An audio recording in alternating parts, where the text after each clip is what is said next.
explain about dog posture, Adho Mukha Svanasana, and from Adho Mukha Svanasana we will go to warrior posture, Virabhadrasana. So first the preparation of the Adho Mukha Svanasana: knee under the hips and palms under the shoulder, fingers open wide, and press your forefinger and thumbs on the ground, arms straight and your thigh bone, femur vertically, knee apart, hips width and hands apart, shoulder width, spine straight and relaxed, and don't hang your neck and don't lift up also. You have to just look between the palms or top of the mat, toes point back, and now from here, one deep inhale,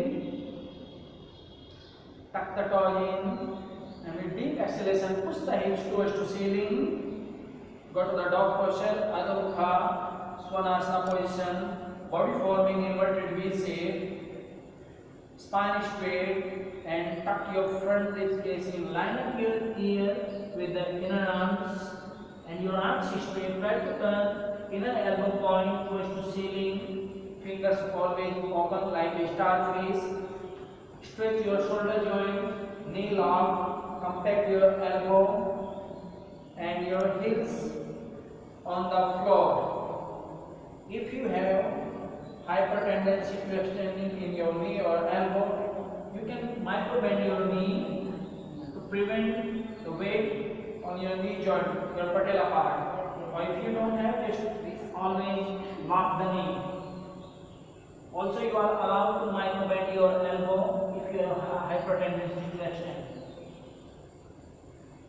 Or for advanced people, if they don't have any kind of problem, they always should lock the elbow and knee and body forming inverted V shape, spine always straight.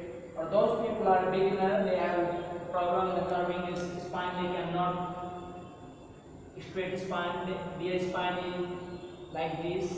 So they should grab the side of the mat and always look front. They should not look down, and then push the shoulder. Yes, good.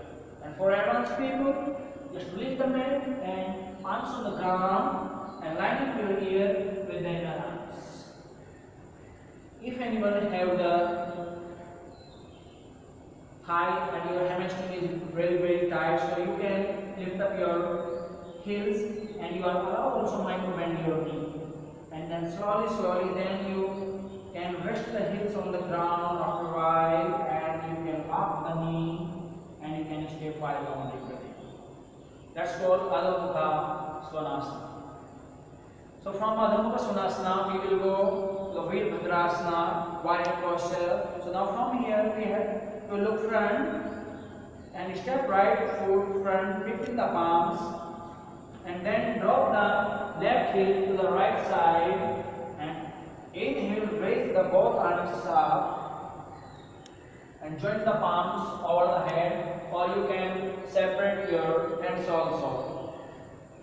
Your knee 90 degrees, your shin bone vertically and thigh parallel to the ground, and your right foot, right knee and your thumb and your head to the front side. Arms always straight and your back leg always straight.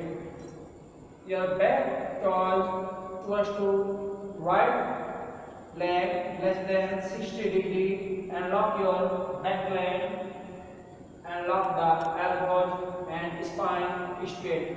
For advanced people, they can look up and they can arch also, and for the beginners, they can look front, or you can lift up your heel also.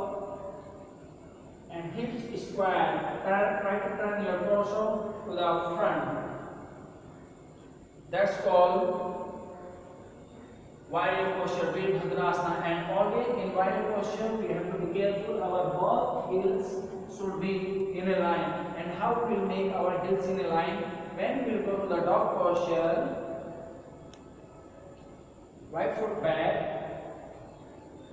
So always from the dog posture, when we will do the warrior posture, Virabhadrasana, if our hands shoulder width apart, and then we have to bring the right foot between the palms, and then just rest the left heel.